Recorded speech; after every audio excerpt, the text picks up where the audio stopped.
إن الحمد لله نحمده ونستعينه ونستغفره ونعوذ بالله من شرور أنفسنا ومن سيئات أعمالنا من يهده الله فهو المهتد ومن يضلله فلن تجد له وليا مرشدا وأشهد أن لا إله إلا الله وحده لا شريك له وأشهد أن محمدا عبده ورسوله صلى الله عليه وعلى آله وأصحابه ومن اتبعه Alemlerine yoktan bar kılıp, bizni özünün şiksiz nimetlerinde, hürmetlerinde yaşatuşu, Rabbimiz Allah Teala'ga min şükürlerimiz, maqtav hem ulug'lawlarimiz bulsun. Jirlerge de, köklerge de Allah'ın rahmeti bulup kelgen suyukli peygamberimizge ko'ngil turlarimizdan chiqqan dualarimiz, Allah Teala'nın selamı hem salavatı bulsun. Aziz kardeşlerim, iňilik özümni, anlarsın sizni takvalıkka şakıram. Allah'ın emirlerin ütegiz. Onun tıyganlarından tıyılığız. Allah Teala Kur'an-ı Kerim'de etti. Ya eyyühellezine amenuttakullaha hakka tukatih ve la temutunne illa ve entum muslimun. Ey iman kitirgen bendeler, Allah Teala'ga takva buluguz. Onun emirlerin ütegiz, tıyganlarından tıyılığız. Hem özünüzün müslümanlığınızı düzeltmegen halde Allah huzuruna qaytudan saklanığız dedi. Aziz kardeşlerim, Allah Teala şiksiz hikmet iyesi. Bizning yaşawubizni kun ham tunlarga bo'ldi. Kunni ol bizning için ma'ashan, yaşaw, kurashuv, aralashuv için berdi. Lakin tunni ol bizga kiyim itib berdi. Ya'ni yashirinu için. Yalğız kalu için, qayadır öz gailende, öz yurtunda sıyınıp, yaşırınıp, yıklav, yol iti için birdi. Hem Allah Teala'nın bizge birgen şiksiz nimetlerinin birisi, hiç şiksiz ol nimet, yıklav nimeti. Yıkı nimeti. Hem yıkı bilen de cemaat bik zor hikmetler var. Şularının birisi Adem balasının yıklagan vakitte tüşler kuruvu. Tüş kuruvu. İlgari zamanlardan, bırıngı peygamberler zamanlarından kişinin tünle bilen yıklaganda tüş kuruvu ol kişilikte bik köp sıravlar tudurgan. Zor galimler özlerinin fenni işlerin şuşu tüşlerge bugün de eli bağışlap kilelerdir. Hem biz Kur'an-ı Kerim'de de, suyukli Peygamberimiz sallallahu aleyhi ve sellem'nin hadislerinde de, hem peygamberlerinin tarihlarında da, tüşlerinin urunu zor ikenin korebiz hem bilebiz. Şuşu hutbege hazırlanganda, eli başıma bir fikir kildi. 96 yıldan Cuma minberinde bulup, eli minim tüşler turunda bir hutbede söylegenim bulmagan iken. Şuna göre inşallah bugün şariat közlüğünden tüş nerse ol, hem alar nindi yönelişlerge bölüneler, aların kaideleri nindi şularga toxtalırız inşallah. Rabbim bizge özü yardımcı bulsun. Kişinin yıklagan vakitte tüşler kuruvu Allah'ın bir hikmeti bulup durar. Hem Allah Teala peygamberlerge de özünün köpme emirlerin, farzların tüşler aşa jitkirdi. Bilebiz, İbrahim peygamber tüşünde kurdu. İsmail'ni öz kulu bilen kurban etkenin, soňundan şuşu tüşünde kurgenin turmuşka aşırı için ol İsmail'ni kurban etirge alıp bardı. Bilebiz, Allah Teala peygamberlerge gadi kişilerden ayırmalı bularak köp üstünlükler verdi. Her peygamberinin öz mucizası var idi. Hem şol peygamberlerinin birisi Yusuf peygamber, ol kişilerinin tüşlerin, yurav tüşlerin söylev anlatı bilen meşhur buldu.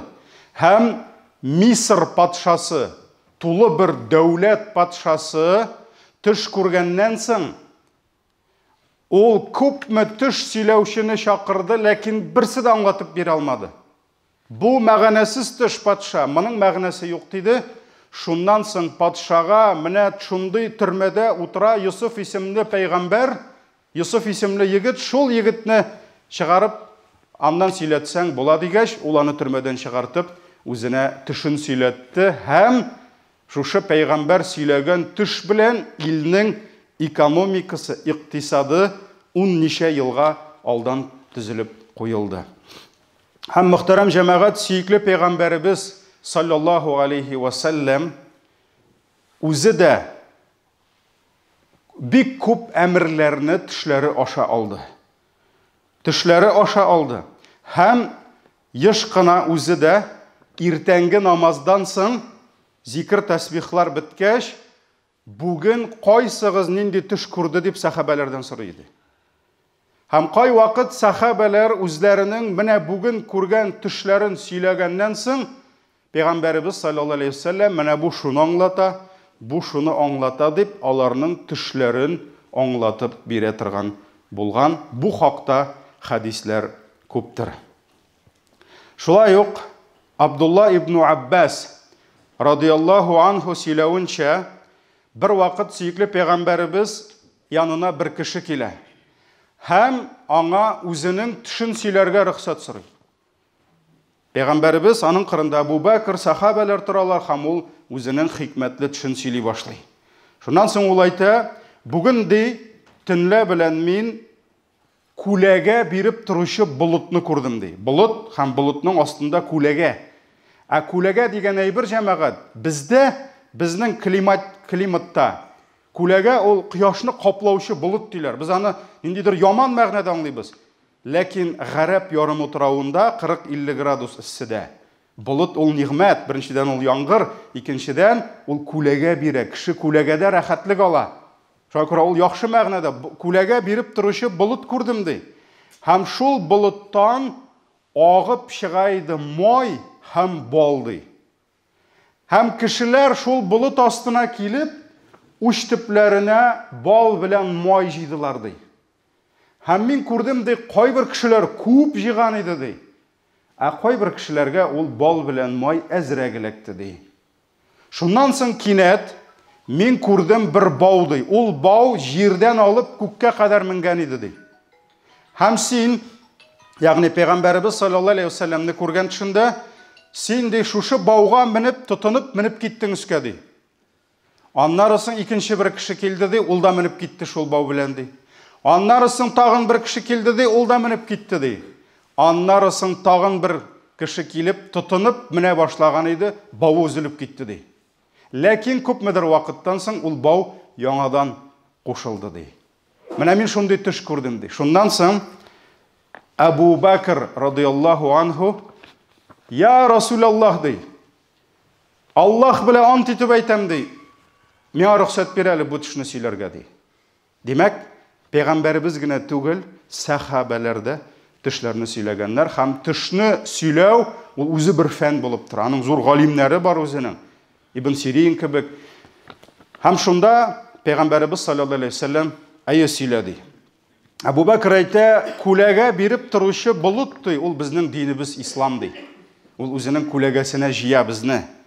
Болыттан агып торучы май һәм бал ул Коръән китабы ди.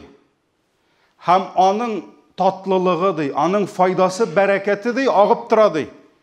Ләкин кемдер ул бәрәкәтне күбрәк ала ди, ушына бал белән майны күбрәк җыя ди, ә кемдер әзрәк ала ди. Коръәннең дә файдасын кемдер күбрәк ала, кемдер әзрәк ала. Шулай бит бөтен кешегә булса да.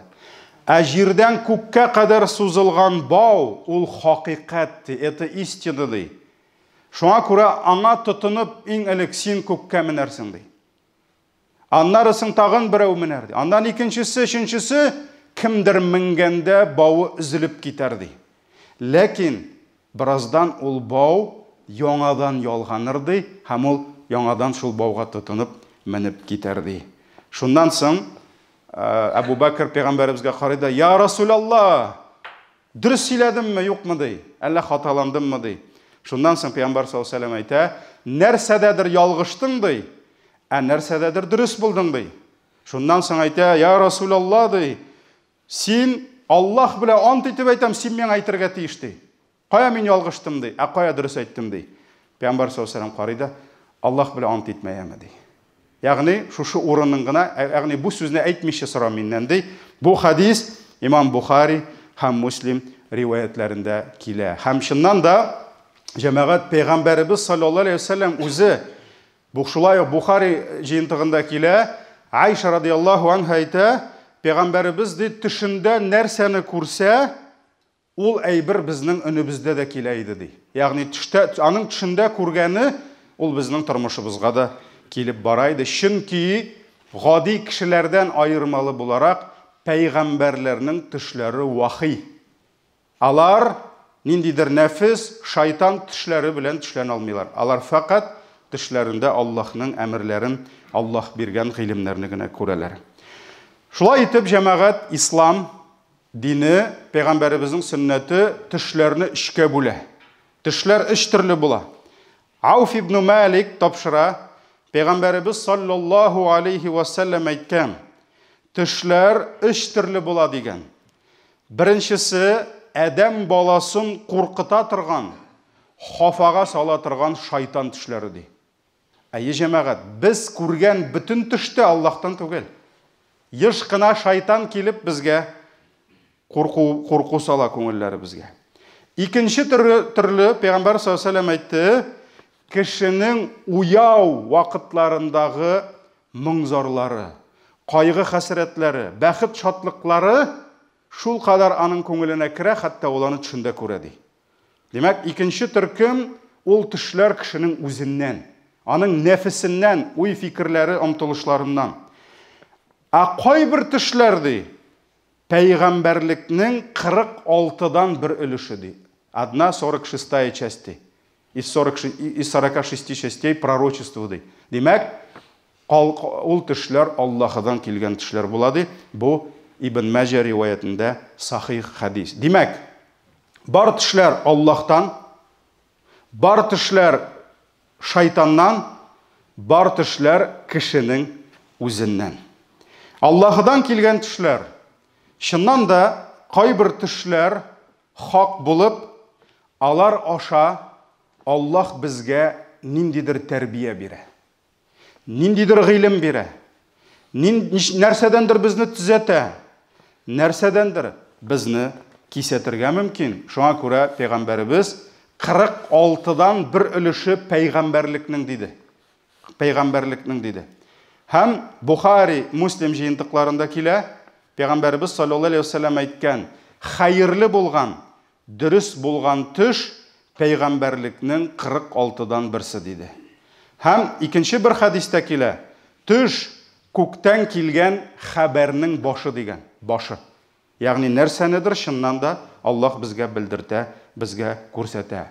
Һәм дөрескә аша торган төшләр, алар җәмәгать көндез түгел, төнлә киләләр. Күбрәк сәхәр алдыннан, иртәнге намаз алдыннан. Чөнки иртәнге намаздан соң кояш чыга, таң ата, андый вакытта күбрәк шайтан бутый, кеше саташа. Шуңа күрә бүген дә төш гыйлемен өйрәнгән галимнәр, аларга төшеңне килеп сөйләсәң, ул беренче сорау бирә. Качан күрдең моны ди? Иртәнге намазга кадәрме ди? Әрдә иртәнге намаздан соң ди. Иртәнге намаздан соң булса, ул аны тыңламаска да мөмкин. Чөнки анда ди күбрәк шайтан ул вакытта бутый ди. Һәм шунысын да әйтергә кирәк, изге төшләр күбрәк Аллаһы Тәгаләгә якын булган, тугры булган, гынахлардан сакланган, хәләл тормышта яшәүче кешеләргә күбрәк килә. Һәм җәмәгать сирәк кенә Аллаһы Тәгалә имансызларга, кафирләргә дә төш аша белдертергә мөмкин. Моңа дәлил нәрсә? Мисыр патшасының төшедер. Ничек иттереп 7 аш сыер ашады 7 тук сыерны. Ягъни 7 ел туклык булып, 7 ел ачлык килер дип, ул төш күрде. Аллаһ кафиргә дә күрсәтте бу төшне. Һәм Юсуф алейхиссалам ул төшне сөйләп бирде. Моңа нигезләнеп галимнәр әйтәләр, сирәк кенә кай вакыт Аллаһ белдертергә мөмкин, аларга да үзенең төшләре ашады. Шулай ук җәмәгать бер нәрсә әйтергә кирәк. Кайбер кешеләр төшләр белән артык мавыгалар. Артык мавыгалар һәм үзләре күргән төшләрне пәйгамбәрләрнең вахилары дәрәҗәсенә куялар. Хәтта менә мин төш күргән идем, менә димәк шушылай барачакбыз. Ниндидер дахи кешеләргә әйләнәләр, җәмәгать төшләргә шиктән тыш артык игътибар бирү ярамый. Ярамый, чөнки кеше шушы төшләрен пәйгамбәрлеккә дәрәҗәләп, ул нишләргә адашырга, саташырга да мөмкин. Икенче төркем ул төшләр шайтан төшләре. Кай вакыт хадистә әйтелгәнчә шайтан төшләр аша кешенең күңел тынычлыгын ала. Аңа шикләр кертә, аңа ниндидер курку кертә, кайгы хәсрәт кертә. Мәсәлән, берәүнең төшендә башына зур бәла килгән, һәм ул шуны күреп, аннан ничек котылырга белми. Яки кемдер килә мәчеткә, менә төшемдә хатыным үлгән, менә төшемдә балам үлгән, нишләргә? Кая садака бирим? Кая нишлим? Әлбәттә, аның садака бирү яхшы. Мәйтәм әле бу куркыныч төшне күрмәсәң килерин микән әле син мәчеткә? Ләкин шайтан нишли? Шайтан алдый кешене. Аңа хәсрәт сала. Аңа ниндидер хафа сала. Һәм әлбәттә кешенең тууы да, үлүе дә төш белән бәйле түгел. Аның тәкъдире белән. Кемдер әйтә, менә күргән идем бит туганымның үлгәнен ди. Менә коткарып кала алмадым, үлде инде ди. Ягъни син нишләсәң дә син аны коткара алмыйсың.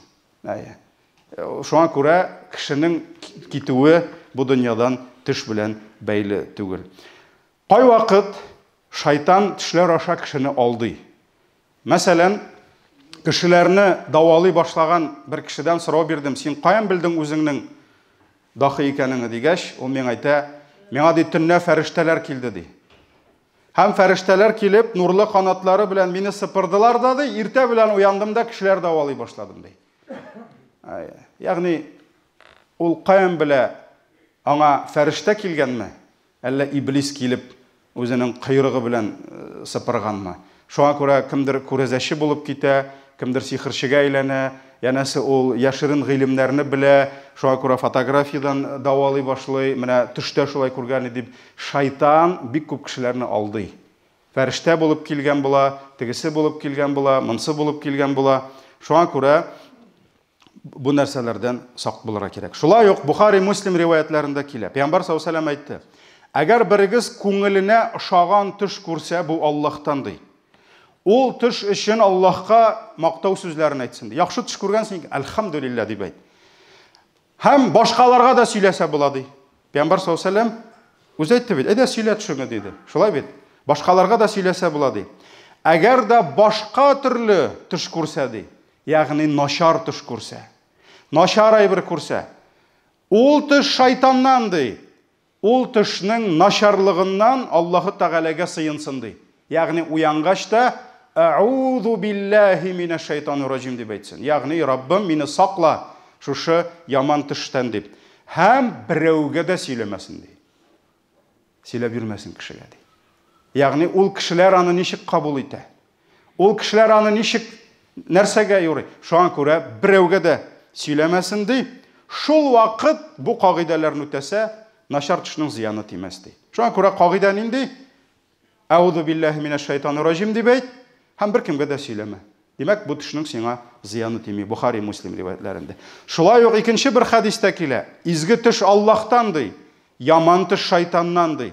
Әгәр берегез күңеленә хуш килмәгән начар төш күрсә, уянгач та сул ягына 3 тапкыр төкерсен ди. Ту дип, һәм шайтанның явызлыгыннан Аллаһка сыйынсын ди. Ягъни "Аузу биллаһи минәш шайтанир раҗим" дип әйтсен ди. Шул вакыт аның зыяны тимәс ди. Димәк, яман төш күргәч, башыңны сул якка борып, 3 мәртәбә тфу дип "Аузу биллаһи минәш шайтанир раҗим" дип әйтсәң, һәм кешегә сөйләмәсәң зыяны тимәс ди. Һәм икенче бер хадистә тагын яткан халәтен үзгәртсен ди. Пусть поменяет свою позу ди. Бәлки ул корсагында ятадыр, бәлки дөрес ятмыйдыр, бәлки кыйблага түгелдер. Шуңа күрә уянып китте, начар төш күреп, димәк үзгәртсен үзенең халәтен, позасын үзгәртсен дип килә. Менә бу яман төш кагыйдәләре. Шулай ук өченче төр төшләр кешенең үзеннән, ягъни нәфесеннән булган төшләр. Моның сәбәбе нәрсәдә? Җәмәгать кеше көне буе нәрсә уйлый, нәрсә күрә, төшендә дә шуны күрә. Шуңа күрә шундый әйтем бар бит, мин сине туйдырып бетергәнмендер инде диләр. Төшеңә дә керәмдер инде хәзер диләр. Яки кайберләр әйтә, мин сине туйдырып бетерәм әле, төшеңә кергәнче дип әйтәләр. Шуңа күрә нәрсә, кемне гел-гел күрсәң, аның белән саташа башлыйсың, төшеңдә күрә башлыйсың. Шулай бит. Яки әйтәләр бит, ит ашау турында, ашасаң төшкә керә, ашамасаң төшкә керә ди. Ягъни ашамасаң, аны теләп, уйлап төшеңә керә дигән сүз. Ягъни кеше көне буе, Пәйгамбәребезнең хадисен укыдык аның турында. Көне буе нәрсә белән кайгыра, нәрсә өчен борчыла, нәрсәгә шатлана, нәрсәгә куана, аның төшендә дә шул керә. Менә бу көне буе уйлап, фикерләп, шумып яшәгән проблемаларны төштә күрүдән артык хикмәт эзләргә кирәкми. Бу безнең самый обыденный, обычный, хәтта урысча әйткәндә бессмысленный төшләр.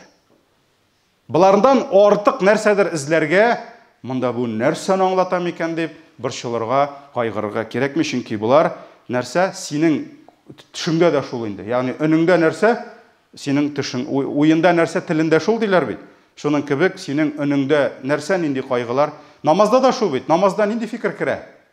Син яңа гына кая нәрсә кайнаштың, һаман шуны уйлыйсың. Шулай бит? Син нәрсәдән куркасың, шунда шул керә намазда. Менә шуның кебек төштә дә шул керә. Андыйларга артык әһәмият бирергә ярамый. Шулай ук җәмәгать бик күп сорау бирәләр вафат булган кешеләрне. Менә мин төшемдә үлгән туганнарымны күрәм, әби баба, мин скоро үләмдер инде хәзрәт, мәйтәм, скоро бөтенебез дә үләбез. Син дә үләсең, мин дә үләм, бөтенебез үләбез. Әҗәл җиткәч ләкин. Әҗәл җитмичә төш күргәннән генә беркем дә үлми. Шуңа күрә үлгән туганнарны күрү ул синең үлүеңә китерә, димәк тиздән үләсең дигән сүз түгел беренчедән. Икенчедән, ул аларны сагынудан килергә мөмкин. Мәсәлән, әтиең үлде, сагынасың. Әйттек бит, нәфестән булган. Шуларны уйлыйсың, шуңа дуга кыласың, төшеңдә күрәсең. Әле кай вакыт Аллаһ Тәгалә шулай сөендерә дә. Әбиең, бабаң өчен бик күп төш күрәсең, дуга кыласың да, елмаеп әбиең керә мәсәлән. Ул хәерсез дип әйтеп булмый. Хәерсез дип әйтеп булмый. Шуңа күрә күп кешегә, мәсәлән, үлгән бабасы, үлгән әбисе төшенә кергәч, әле ул сәбәп була дуга кылырга, мәчеткә барып килергә. Ярый мәйтәм, әбиең кергән әле төшеңә. Менә бүген мәчеткә дә килмәс идең дип куям. Шуңа күрә җәмәгать ул үлгән туганнарны күрү дә, ул сине тиздән үләсең икән, тиздән фәлән төгән икән дип без йокларга ятканда да үлем дугасы укып ятабыз. Шулай бит? Нәрсә дибез? Бисмикаллаһумма вадагту җамби ва бикарфагу. Я Раббым, синең исемең белән тәнемне салдым, синең исемең белән күтәрермен. Аллаһумма инамсакта нафси фагфир лаху. Я Раббым, җанымны калдырсаң, гафу ит. Ягъни иртән уянмасам, гафу ит. Ва ин арсалтаху, әгәр кире бирсәң, чөнки әйтелә бит, йоклаганда жан чыга дип. Әгәр кире бирсәң, фахфазху. Кама тахфазу гыйбадака салихин, изге бәндәләреңне саклаган кебек, аны сакла дип әйтә. Шуңа күрә без инде җәмәгать үлгәндә үк, йокларга ятканда ук, бәлки иртәгә уянмасбыз дип ятабыз. Шуңа күрә ул нәрсәләргә дә артык игътибар бирү һәм хафага салу төшү кирәкми. Шуңа күрә Раббым һәрберебезгә хәерле, бәрәкәтле тормышлар бирсен. Аллаһ үзе разый булган гамәлләрдә, сүзләрдә булырга һәм иман белән яшәп, үз хузурына иман белән кайтарсын. Баракаллаһу лана ва лакум фил Qur'анил азим ва нафа'ана бил аяти ва зикрил хаким иннаху хувал гафурур рахим.